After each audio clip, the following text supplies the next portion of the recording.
Tá? Então, Daniel capítulo 2. Hoje nós vamos pensar sobre o reino de Deus. Sobre o reino de Deus. Bem, a porção que eu tenho diante de mim nessa noite, ela é muito grande.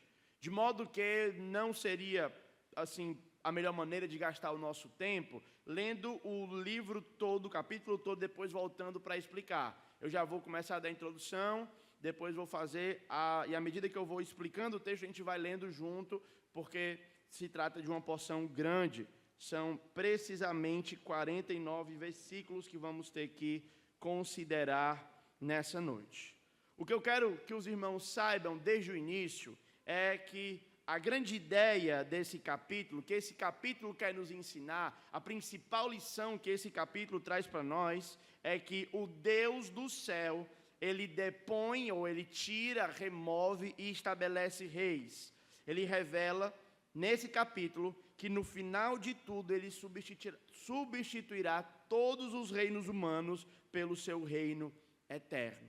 O Deus do céu coloca e retira reis, e no final da história, ele estabelecerá o seu reinado eterno, que durará para sempre. Essa é a grande lição do capítulo 2 do livro de Daniel. E é importante que nós observemos por que esse livro está nas Escrituras. Veja, no capítulo 1, o autor bíblico, ele está apresentando para a gente um cenário de cativeiro. O povo de Israel é levado para dentro da Babilônia. Lembra que Israel havia recebido a promessa de Deus de herdar a terra de Canaã, e Deus então havia dito que lá eles prosperariam, de lá nunca mais sairiam, e de lá governariam e seriam uma bênção para todas as nações. No entanto, devido à consequente, recorrente e persistente pecaminosidade do povo, Deus então levanta Nabucodonosor e leva Israel como cativo para a Babilônia.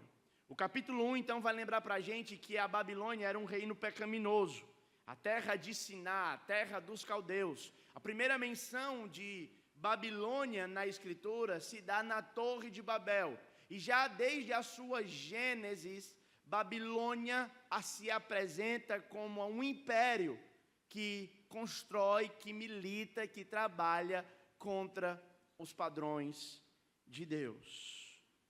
Mas o que o autor bíblico quer mostrar para nós é que mesmo em contexto de cativeiro, Deus não rejeitou o seu povo.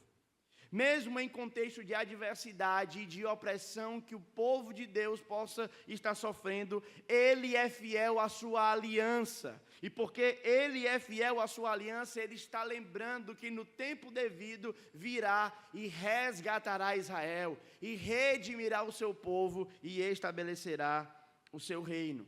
Agora imagine o israelita que estava vivendo no exílio, que estava vivendo na Babilônia, lendo essas verdades. O que ele queria, ou que talvez poderia surgir no coração dele, era uma esperança.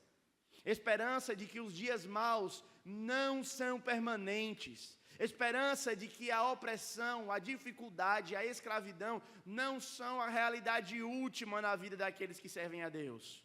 Pelo contrário, a realidade última daqueles que servem a Deus é viver em um reino de amor, de plenitude, governado por Cristo. E já de cara, meus irmãos, isso nos lembra que se talvez você tenha vivido uma vida desesperançosa, uma vida enquanto peregrino e exilado aqui nessa terra, que tem lhe causado dor, desânimo, cansaço e enfado, eu quero dizer para você, assim como Daniel disse para os seus irmãos na Babilônia, toda dor é por enquanto. Há uma esperança. É para isso que esse livro foi escrito para nós, para nos dar esperança bíblica. Agora perceba que a esperança não é trazida por mãos humanas. Perceba que a esperança não é fruto da militância humana e nem mesmo do povo de Deus reunido. A esperança bíblica genuína e infindável é trazida pelo próprio Deus. É pelo próprio Senhor. é porque ela tem uma origem divina que ela não acaba. Toda esperança humana, ela vem, ela alivia, mas ela passa. A esperança que Cristo tem para nos dar é uma esperança tão perene que ela não cessa, ela não esgota, ela cresce, cresce e cresce. Deus estabelecerá o seu reino e eu queria que você saísse daqui nessa noite com esperança. Amém? Vamos olhar o texto. Bem, a primeira sessão que nós podemos ter diante de nós vai do capítulo 1 até o capítulo 13. Ali nós percebemos a fragilidade ou a incapacidade do esforço humano em lidar com as suas demandas. Nós percebemos a incapacidade de Nabucodonosor e o seu poder em lidar com a sua adversidade. Daniel capítulo 2, versículo 1, diz o seguinte: no segundo ano do reinado de Nabucodonosor, teve este um sonho, e o seu espírito se perturbou, e passou-lhe o sono. Então, o rei mandou chamar os magos, os encantadores, os feiticeiros e os caldeus, para que declarassem ao rei quais lhe foram os seus sonhos. Eles vieram e se apresentaram. Estou lendo na versão Almeida Revista e Atualizada, a ARA. Versículo 3. Disse-lhes o rei: tive um sonho, e para sabê-lo está perturbando o meu espírito. Os caldeus disseram ao rei em aramaico: ó rei, vive eternamente. Dize o sonho aos teus servos, e daremos-te a interpretação. Respondeu o rei e disse aos caldeus: uma coisa é certa, se não me fizerem saber o sonho e a sua interpretação, vocês serão despedaçados, e as vossas casas serão feitas um monturo. Mas, se me declarardes o sonho e a sua interpretação, receberei de mim uma dádiva, prêmios e grandes honras. Portanto, declarai-me o sonho e a sua interpretação. Responderam os magos, os feiticeiros, os encantadores e os caldeus, uma segunda vez, e disseram: diga, ó rei, o sonho a seus servos, e lhe daremos a interpretação. Tornou o rei e disse: bem percebo que quereis ganhar tempo, porque vedes que o que eu disse está resolvido. Isto é, se não me fizerdes saber o sonho, uma só será a vossa sentença. Pois combinastes palavras mentirosas e perversas para as proferirdes na minha presença, até que se mude a situação. Portanto, dize o sonho, e saberei que me podeis dar-lhe a interpretação. Responderam os caldeus na presença do rei e disseram: não há mortal sobre a terra que possa revelar o que o rei exige, pois jamais houve rei, por mais que seja grande ou poderoso, que exigisse semelhante coisa de algum mago, encantador ou caldeu. A coisa que o rei exige é difícil, e ninguém há que possa revelar diante do rei, senão os deuses. Estes não moram com os homens. Então o rei muito se irou e enfureceu-se e ordenou que matasse a todos os sábios da Babilônia. Então, o contexto aqui é o seguinte: Nabucodonosor havia ascendido ao trono da Babilônia, conquistado Jerusalém e levado os jovens para serem educados no palácio do rei. Ele mudou o nome daqueles jovens, dando um nome social. Ele matriculou aqueles jovens na famosa UFB, Universidade Federal da Babilônia, por onde estudaram ciências sociais por 3 anos. Ciências sociais aqui bem abrangente, né? Ao término dos 3 anos, eles fizeram o seu TCC e então foram aprovados diante da banca, cujo representante dessa banca era o próprio rei Nabucodonosor. Eles foram aprovados e reconhecidos como sábios e doutos. Então, no segundo ano do reinado, a ideia aqui então é que logo após os 3 anos de faculdade. Então, a primeira questão aqui é como é que os jovens estudaram por 3 anos, e Nabucodonosor teve o sonho no seu segundo ano de mandato. Parece que há uma incoerência, parece que os jovens ainda não estavam exercendo o seu serviço público, porque depois de serem aprovados, eles foram entrar como funcionários públicos da Babilônia e estavam atuando lá.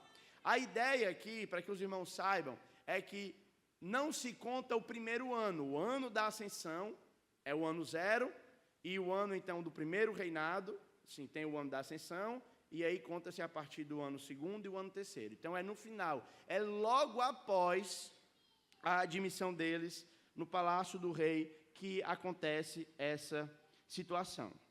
Então, o rei tem um sonho, ele não descreve o sonho nesse momento, mas diz que o sonho era uma coisa muito séria. E aqui é interessante perceber como nós, às vezes, sonhamos e esquecemos os nossos sonhos. Mas alguns sonhos, eles ficam martelando na nossa cabeça. E esse sonho, ele foi tão, assim, importante que ele foi capaz de roubar a paz do rei. Observe que Babilônia era um império muito grande. E dado o seu tamanho, Nabucodonosor naturalmente tinha muitas questões com as quais ele devia se preocupar. Mas o sonho é de uma realidade tal que ele teve o seu sonho roubado a respeito dessas coisas, de modo que imediatamente ele mandou chamar os magos, os encantadores, os feiticeiros e os caldeus. Todo mundo, aqueles que eram os astrólogos, que tentavam ler as estrelas e coisas nesse sentido, não é? Os que trabalhavam com espécie de porção, misturando as coisas, os que eram líderes religiosos, que aqui são os caldeus, todos foram reunidos porque Nabucodonosor estava muito preocupado. O sonho está perturbando o meu espírito. Mas aí os magos, aquele pessoal que assiste diante do rei, eles estão assim de mãos atadas. Ele vai dizer, tá bom, rei, eu sei que tu está preocupado, mas diga o sonho que tu tivestes e nós então daremos a interpretação. Esses homens, eles eram pagos para fazer isso, eles não tinham outra responsabilidade senão interpretar sonhos e fazer essas coisas que deveriam fazer. No entanto, eles são incapazes de realizar o que Nabucodonosor pediu. Nabucodonosor, como um experiente líder político, percebe que eles estão tentando, assim, no português bem popular, engabelar. Estão querendo ganhar tempo, dizer... Aí Nabucodonosor, ei, mas vocês estão vacilando. É o seguinte, ou vocês me dizem, ou então eu vou mandar vocês para a terra dos pés juntos. Né? Vocês sabem onde é a terra dos pés juntos, né? Vocês vão para lá. E aí todo mundo, os cabas ficam doidos. Certo? Aí eles vão dizer, ó, nunca ninguém, Nabucodonosor está doido. Nunca nenhum rei pediu isso. Essa porção revela para a gente que há realidades na nossa vida, que mesmo reis poderosos, mesmo pessoas de muita influência, mesmo pessoas que lidam com essas realidades, elas não conseguem lidar e não conseguem responder.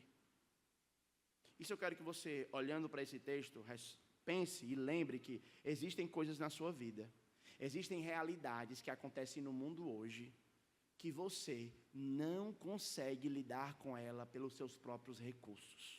Pela sua própria força, pela sua própria sabedoria, pela sua própria capacidade, pelo seu próprio poder de influência. Nós não estamos falando de um qualquer, nós estamos falando de Nabucodonosor, o imperador da grande Babilônia. Ele está de mãos atadas, assim como você e eu muitas vezes vamos ficar. E o ponto aqui é que a situação de mãos atadas deixa não somente Nabucodonosor com o espírito perturbado, mas também coloca em risco o remanescente fiel do povo de Deus. A próxima sessão que nós vamos ler, do versículo 14 ao versículo 16, mostra que o povo que tinha escolhido ser fiel a Deus, que tinha escolhido não se contaminar com as finas iguarias da Babilônia, agora estão correndo risco de vida. Deus tinha um remanescente fiel na Babilônia. Ele tinha um povo que ele não tinha se esquecido, por meio do qual ele ia perseverar ou preservar a sua aliança. Mas esse povo agora está correndo risco de vida. É o que diz o verso 13. Olhe comigo, por favor. Então saiu o decreto, o qual deviam ser mortos os sábios. E buscaram Daniel e seus companheiros para que fossem mortos. Então Daniel falou, avisada, e prudentemente a Arioque, o chefe da guarda do rei, que tinha saído para matar os sábios. E disse a Arioque, o encarregado do rei: por que tão severo o mandato do rei? Então Arioque explicou o caso a Daniel. Qual o caso que Arioque explicou a Daniel? O rei poderoso estava de mãos atadas. Ele não tinha como lidar com a sua situação. Ele estava usando todo o seu recurso e esforço humano, mas não estava obtendo sucesso algum. Então foi ter Daniel com o rei e lhe pediu que designasse o tempo, e ele revelaria ao rei a interpretação. Observe que os magos da Babilônia também fazem a mesma coisa que Daniel faz. Eles pedem tempo ao rei. Só que o rei diz assim: rapaz, vocês estão me engabelando. Mas Daniel, ele tem uma bênção especial de Deus que ajuda ele a lidar. E aqui nós vamos aprendendo a perceber como resolver situações que aos nossos olhos parecem inalcançáveis, que parecem problemas que nunca se dissiparão, parece que nós nunca teremos jeito. Veja, esse homem sozinho está diante do homem mais importante do mundo, um homem que tem, assim, uma característica às vezes meio megalomaníaca, e ele pede tempo, e Deus concede a ele sabedoria para que ele tenha bom êxito com o rei. O próximo texto, então, vai lembrar para a gente, ou vai mostrar para a gente, que aquilo que Nabucodonosor não consegue resolver por suas próprias mãos, Deus é quem o faz. E por assim, nós aprendemos que aquilo que eu e você não conseguimos resolver com as nossas próprias mãos, com a nossa sabedoria, com a nossa capacidade, com os nossos contatos, Deus é quem faz para a gente. E isso é um convite ao descanso. Agora, nós não somos um povo, a nossa sociedade não é um povo que está acostumado a descansar. Nós queremos sempre ter o mérito das coisas que fazemos. Nós queremos sempre dar conta de tudo. Nós queremos sempre ser aquelas pessoas perfeitas que conseguem responder a todas as demandas que nos são impostas. Mas existem demandas, meus irmãos, que somente aos pés do Senhor que nós conseguimos resolver. Existem situações que somente confiando em Deus, o Criador do céu e da terra, elas podem ser resolvidas. Então, quando Daniel, ele recebeu o verso 17, agora nós vamos ler o 17 ao 23, é o nosso próximo bloco. Então Daniel foi para casa e fez saber o caso a Ananias, a Misael e a Azarias, os seus companheiros, para que pedissem misericórdia ao Deus do céu sobre este mistério, a fim de que Daniel e seus companheiros não perecessem como o resto dos sábios da Babilônia. Ou seja, ele está clamando a Deus, ele está orando e dizendo: Senhor, não é primeiramente por causa de mim, mas é porque eu aqui na Babilônia represento o remanescente do teu povo, e se eu morrer aqui na Babilônia, tu ficarás sem representante. Então preserva, por misericórdia, a nossa vida, para que possamos abençoar esta terra, este povo, e cumprir o que Deus havia dito para Jeremias. Lembra, na época de Jeremias, os falsos profetas estavam se levantando e dizendo assim: não se preocupem, Israel, cativeiro da Babilônia são 2, 3, no máximo 5 anos. Mas Jeremias vai dizer: não são não, podem se casar, cultivem, orem pela cidade, abençoem Babilônia, porque vocês vão passar 70 anos, alguns vão morrer em Babilônia, mas casem-se, deem os seus filhos em casamento para o benefício e a bênção da cidade. E Daniel tinha noção disso. E como resposta da sua oração, o verso 19 traz para a gente o seguinte: então foi revelado o mistério a Daniel, numa visão de noite. E Daniel, como resposta à revelação que recebeu, bendisse o nome do Deus do céu. E disse Daniel: seja bendito o nome de Deus, de eternidade e a eternidade, porque Ele é a sabedoria e o poder. É Ele quem muda o tempo e as estações, remove reis, estabelece reis. Ele dá sabedoria aos sábios e entendimento aos inteligentes. Ele revela o profundo e o escondido, conhece o que está em treva e mora com Ele a luz. O que é que ele está querendo mais uma vez relembrar e reenfatizar aqui? Aquilo que os magos não conseguiram fazer, somente não sou eu, Daniel, que faz, mas é o Deus a quem eu sirvo, porque Ele é o Deus do céu, o Criador de todas as coisas. Observe que aqui, quando Daniel diz que o Senhor, que Adonai é o Deus do céu, ou melhor dizendo, Elohim é o Deus do céu, ele está querendo dizer o quê? Os caldeus adoravam sol, lua e todas essas coisas. Ele está querendo dizer que as falsas divindades de Babilônia não são nada diante do Senhor, Deus de Israel. Ele é quem tem poder para lidar com essas realidades. Não existe, meus irmãos, no mundo espiritual, uma batalha de pares, onde o diabo está medindo força contra Deus. O que existe, na verdade, é um governo soberano de Deus, reinando sobre toda a terra. Eu vou trazer uma aplicação sobre isso mais na frente, mas eu já gostaria talvez de fazer menção a ela aqui, ou eu iria fazer isso. Porque existem alguns crentes que eles gostam muito de teoria da conspiração. Então eles ficam assim, o senhor viu a nova ordem mundial? A Coca-Cola colocou em letras pequenas, YouTube, por favor, não derruba a live, que eu falei o nome, né, mas colocaram em letras pequenas, que em 15 de agosto, aos 15 minutos do meio-dia, vai acontecer um evento, um fulano vai topar, e os Estados Unidos vão perder o seu presidente. Isso é a nova ordem mundial. Eles estão militando, trabalhando, e assim, debaixo dos panos. E aí os crentes acabam consumindo-se nisso e ficando ansiosos a respeito do futuro. Mas o que Daniel está dizendo é que, ainda que tenha uma nova ordem mundial, ainda que o olho que tudo vê adentre o nosso espaço, existe um Deus que governa soberanamente sobre o seu povo. Existe um Deus que reina, estabelece reis e nações, e que conduz o mundo, conduz a história, de acordo com o perfeito conselho da sua vontade. Isso é verdade para macro-realidades, como eleições e coisas desse tipo, mas isso também é verdade para pequenas realidades, como fatos específicos da sua vida. Você não está vivendo conduzido por um destino, você não está vivendo por uma sorte, ou a sua personalidade não é moldada pela posição das estrelas na hora do seu nascimento, né?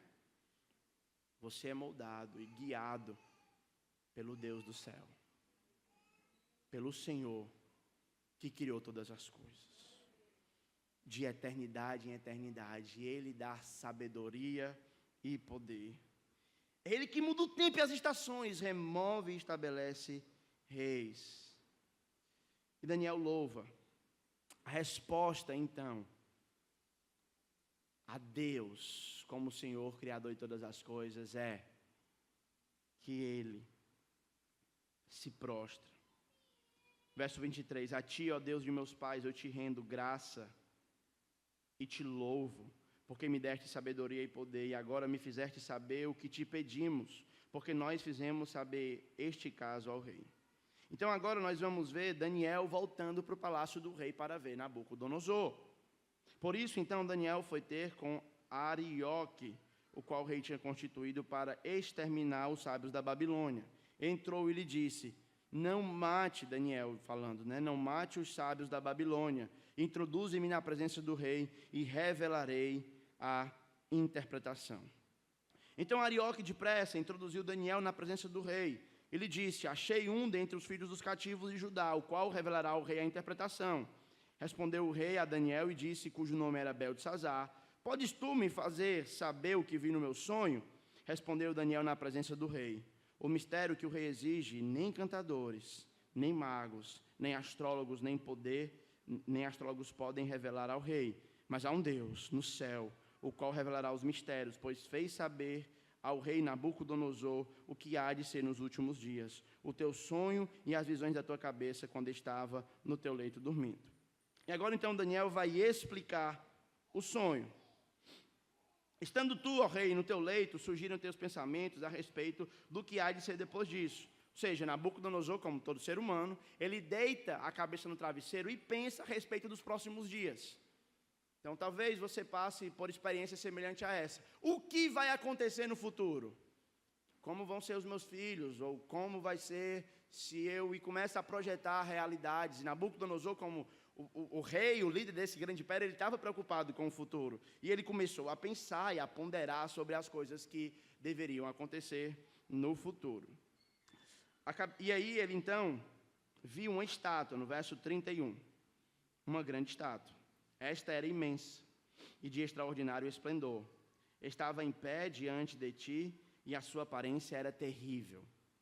A cabeça era de fino ouro, o peito e os braços de prata, o ventre e os quadris de bronze, as pernas de ferro, os pés em parte de ferro e em parte de barro. Quando estava tu olhando, uma pedra, gosto dessa parte, foi cortada sem auxílio de mãos, feriu a estátua nos pés, de ferro e de barro, e os esmiuçou. Então, juntamente esmiuçado, o ferro, o bronze, a prata e o ouro, os quais se fizeram como palha, das quais eram no estio, e o vento a levou. E dele não se viram mais vestígios. Mas a pedra que feriu a estátua se tornou em grande montanha, e encheu toda a terra. Este é o sonho e a sua interpretação. Então, o sonho de Nabucodonosor, e aí os outros versículos eu não vou ler, agora eu vou parafrasear, e eu peço que você, se tiver possível, tenha a sua Bíblia e passe o olho, que vai ajudar você também a visualizar, certo? O sonho de Nabucodonosor tinha uma cabeça de ouro, tinha o peito e os braços de prata, o quadril e a barriga de bronze e as pernas de ferro. Nas pernas de ferro há uma subdivisão, ferro misturado com barro. E então ele vai dizer que isso são 4 reinos. A cabeça de ouro era a própria Babilônia. Nabucodonosor era o rei.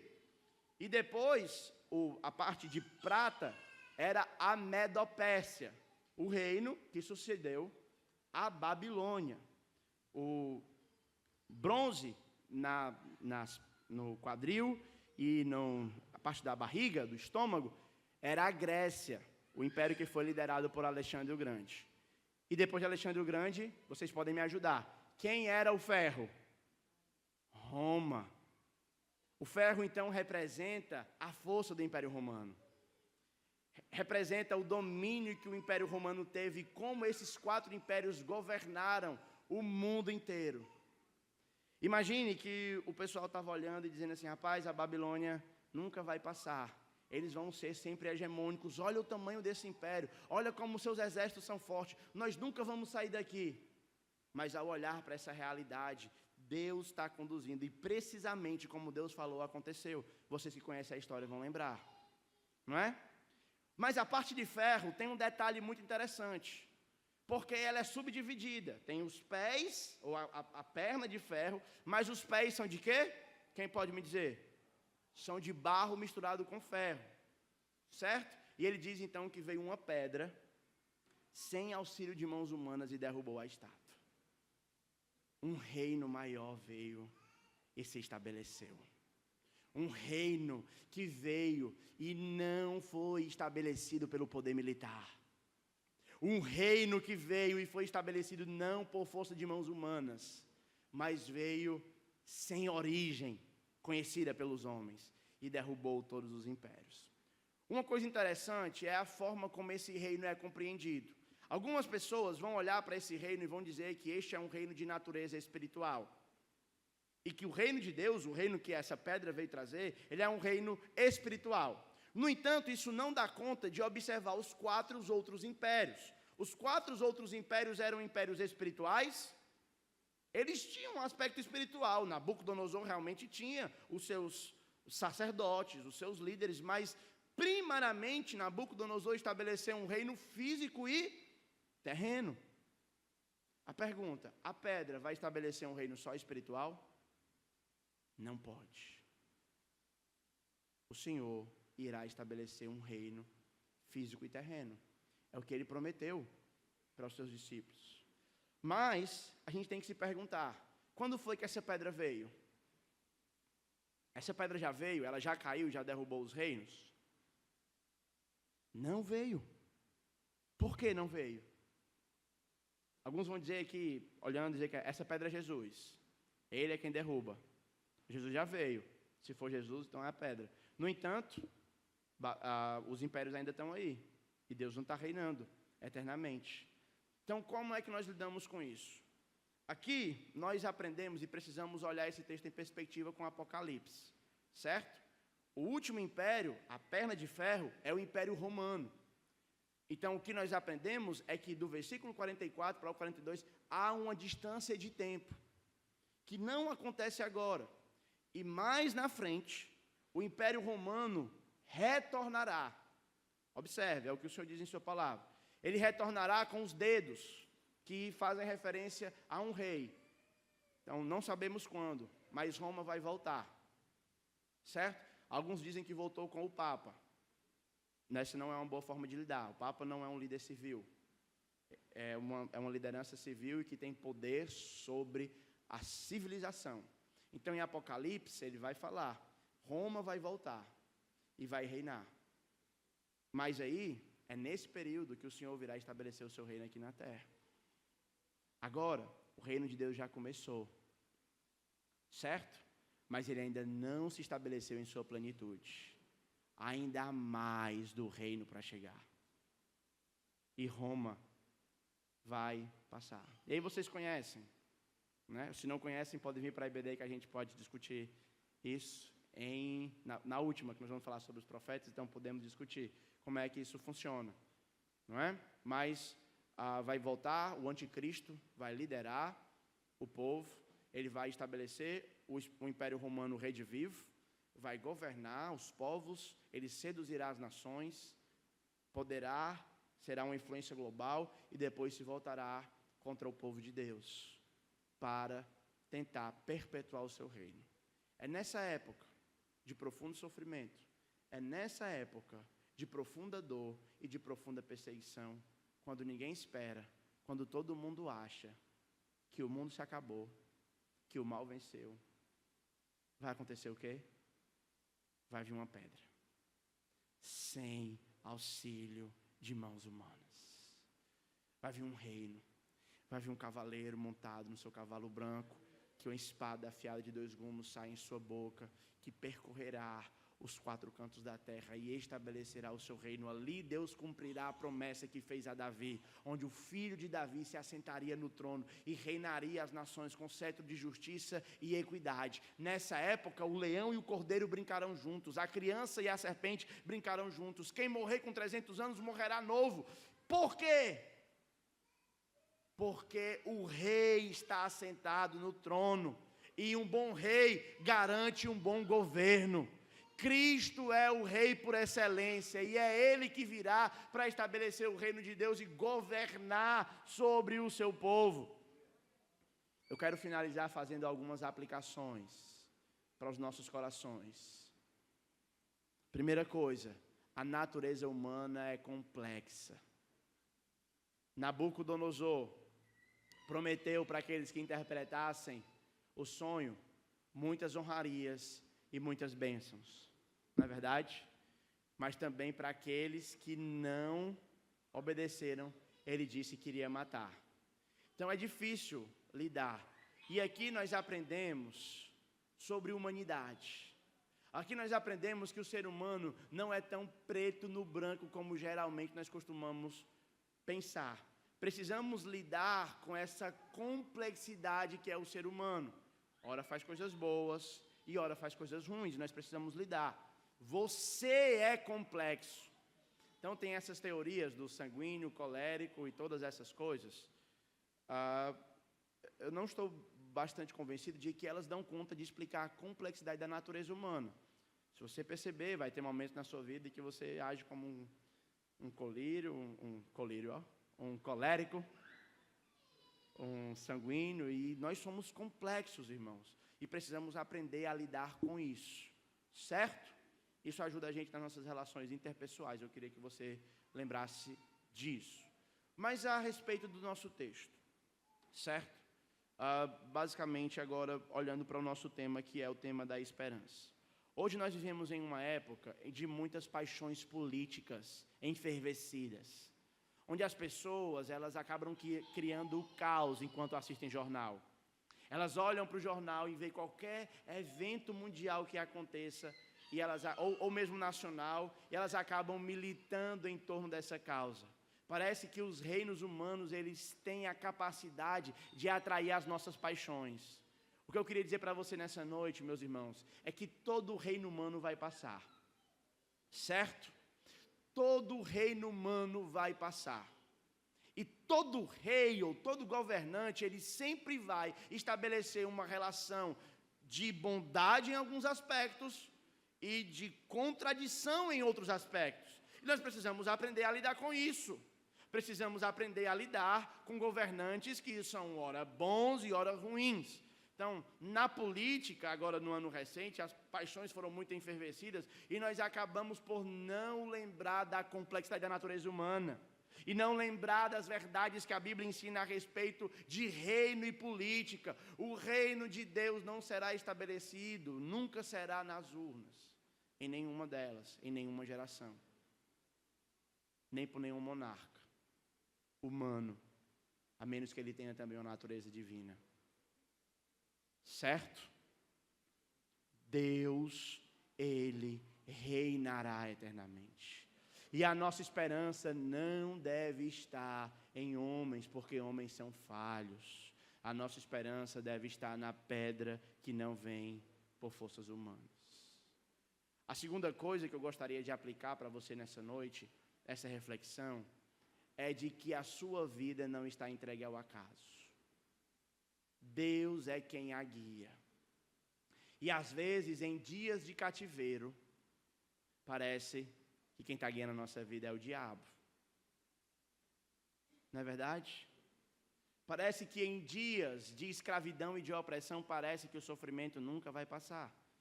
Mas eu quero dizer para você que vai. E se você está vivendo como um forasteiro e exilado, como alguém que sente saudade do lar, mesmo que você nunca tenha ido para lá, né? Deixa eu só dar uma nota de rodapé para não cortar na internet. Quando diz saudade do lar, não creio na pré-existência da alma, tá bom? Só uma nota de rodapé para que não diga que a gente veio do céu e coisa nesse sentido. Mas a saudade no lar, quando eu me refiro, é a respeito de o anseio de estar com Cristo no céu. Esse, de fato, deve ser o nosso real anseio. E por fim, eu finalizo lembrando, assim como Nabucodonosor tinha poder, mas não conseguiu resolver os seus problemas, tinha sábios e não conseguiu resolver o seu problema, você também tem um problema que você não consegue resolver. Você também tem um problema que é incapaz de lidar com ele. E o problema é o pecado. Como diz a canção, aquele fio que se rompe da minha alma até a Deus, ele não pode ser costurado por linhas humanas. Eu não posso resolver o meu problema. Eu preciso de alguém que o faça para mim. Eu preciso de um cidadão do reino celestial que desce de lá, que se esvazia de quem ele é, assume a minha forma e me redime e me leva para ser um cidadão do céu. Somente Cristo, meus irmãos, pode lidar com o problema do nosso pecado. Aquilo que eu e você não podemos resolver, Ele é o único que pode fazer isso. E Ele virá. É a minha quarta e última aplicação. Ele voltará em glória, em majestade. Da primeira vez, Ele entrou em Jerusalém montado em um jumento. Ele nasceu numa manjedoura. Ele tinha os ombros cansados, não tinha aparência nem formosura que nos agradasse, que nos atraísse. Ele era rejeitado. Ele era um homem de dores, que sabia o que era padecer. Ele era alguém que ninguém dava nada por ele. Mas na segunda vez, Ele virá como o Senhor glorioso. Uma espada afiada sai de sua boca, os seus olhos são como chamas de fogo, a sua voz é como voz de muitas águas, os seus pés são como de bronze polido, e Ele agora não é mais o Cristo cansado, mas o Cristo vivo, ressurreto, poderoso, que governará sobre todo aquele que crê, e aqueles que não crerem também, porque todo joelho se dobrará, toda língua proclamará que Ele é o Senhor, para a glória de Deus Pai. Amém? Vamos finalizar fazendo uma breve oração, e aí depois eu convido o nosso irmão Tiago para dar seus avisos. Obrigado, Senhor, por essa lembrança de que Tu não abandonaste nós como exilados aqui na terra, assim como não fizeste com Israel. Te peço que o Senhor dê esperança ao nosso coração e que o Senhor nos ajude a batalharmos para a promoção do Teu reino aqui na terra, até que haja chegado a plenitude dos gentios, como diz a Tua palavra. Que depois disso sabemos que de Sião virá o libertador, que se assentará no trono e reinará para todo sempre, de eternidade em eternidade. No nome dele é que nós oramos. Amém. Que Deus abençoe.